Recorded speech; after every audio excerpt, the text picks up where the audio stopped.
Test? Okay. Have you ever felt like when your life was so perfect, everything changed? Sometimes it hits you when you least expect it. Or maybe you gradually lose something you care about, whether it's your relationships or your dreams. Just that feeling when you have to restart your life. Well, today, I'll be talking about change. Not just how we overcome it, but also how we can use it to help us grow. So, I want to start with a personal story, as I would say that I'm pretty well diverse in the topic of changing and moving. So we go all the way back to kindergarten, when I thought I'll be playing Barbies and princesses for the rest of my life. When I was there, I was best friends with my cousin. But going up to K3, she had moved schools, and it felt like my life was over because I was 4 years old and my best friend had just moved schools. This sounds really dramatic because not long after, I had moved to the same elementary school as her. And at the time, my life was so stress-free and it was so nice. Not long after, when I moved to second grade, she moved schools again, which left me all alone. So I had to adapt to that, and I learned to explore my friendships without her. And once I was happy with that, COVID hit. So we're stuck in this pandemic for 2 years during our most prominent puberty era. We had to deal with a lot of external and internal changes. And somehow, now, societally, it's okay to talk to strangers online. This stage of my life had also introduced me to grief, which was an eye-opener. Going up to 7th grade, I had moved schools again. And this was during the pandemic, so everything seemed way scarier and just intimidating. With ups and downs of middle school, I made it through and I went to high school in the same school. And being a teenager, of course, we had to deal with a lot of changes with our relationships. And at that time, I also joined a lot of school clubs. So I was having a lot of fun with hangouts, karaoke. It felt like my life was perfect. Then, I moved again. This time, not just different schools, but to a whole different country. I moved to Berlin. So, new culture, new people, just new everything. Worst comes to worst, I also came a month late. So everyone around me had their own cliques, and I was miserable because I missed my old life and I missed my friends. I felt like that version of me that was so understood and seen was gone. It felt like when my life felt perfect, it disappeared in a second. So I was brooding on this nostalgia of going back to the past. But of course, that's not possible as time keeps going and we evolve. This is when I realized something. My life did not fall apart when things changed.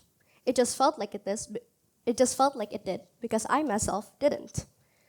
We tend to put the blame on our external environment, but complaining does not change the fact that we are in a new stage of life, and as humans, we are bound to go through transformations to become the better versions of ourselves.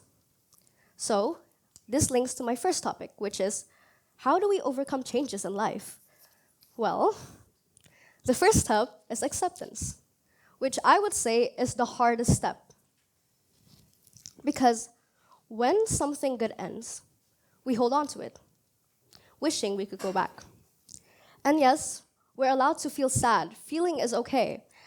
But once it gets to the point where looking back is the only thing you're doing, that's when you know you have to grow out of your mindset. You can't turn back time or relive those moments. All you can do is focus on what you can control. Because the more you resist the change, the more it will control you. Time keeps moving forward, and so should you. And here's what's ironic. The only way to overcome change is to change something within yourself, which is your mindset. The only thing you can do is change how you overlook your life. And this links to my second topic, which is implementing change within ourselves. Okay, let's first ask the questions. If change is so fundamental, why is it so hard to execute? And why is it so scary? So there's actually a scientific explanation to this. Our brains are biologically not meant to face the unknown. They are designed to keep us safe, not to help us grow. Change brings uncertainty, which can trigger a lot of anxiety and fear. And it creates this mental barrier between us and what we want. Our nervous system prefers to stick to familiarity, routines. And when we're facing something that we aren't used to, we get scared because it seems dangerous. It's because we're scared of losing what we're familiar with, and even if it's an opportunity to grow. Has anyone in this room been skiing? A lot of you, okay. So, well, as you know, when you go down a slope and you face forward, you have to loosen up your feet, right?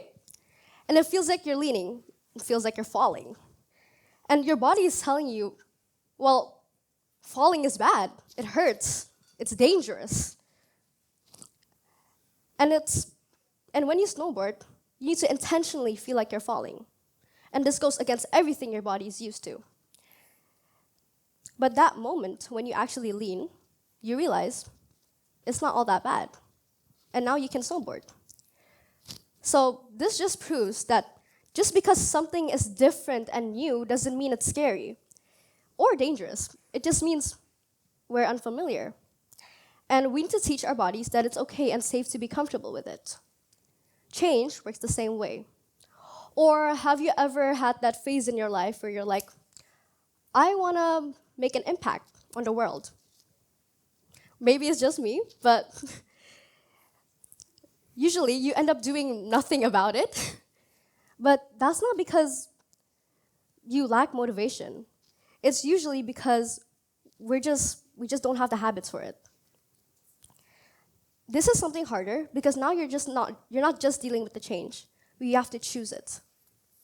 It all starts with ourselves. Some things that people get wrong, though, is that sometimes they change for others, or they change to become like someone else. But real change isn't about changing who you are. It's about understanding who you are and becoming a better version of it. So, where do I start? Well, first comes first is you have to figure yourself out, who you are. Well, what are your inspirations? What are your interests? What are your values? What brings you joy? What makes up your personality? What are your strengths? And most importantly, your dreams. What do you want in this life? Then you change your actions, because your life is shaped by your habits. And my favorite quote regarding habits is, the chains of habits are too light to be broken until they are too heavy to be felt. I will repeat that. The chains of habits are too light to be broken until they are too heavy to be felt. Think about it. Why do I look at my phone first thing in the morning when I wake up? Or why is it so hard to go to the gym like 3 times a day? Or maybe it could be something simpler like, why can't I do my Duolingo for 5 minutes a day? Well, it's not because you lack motivation, it's because you haven't changed your habits. So, this is what I learned. Moving did not ruin my life. It just revealed that I hadn't changed yet.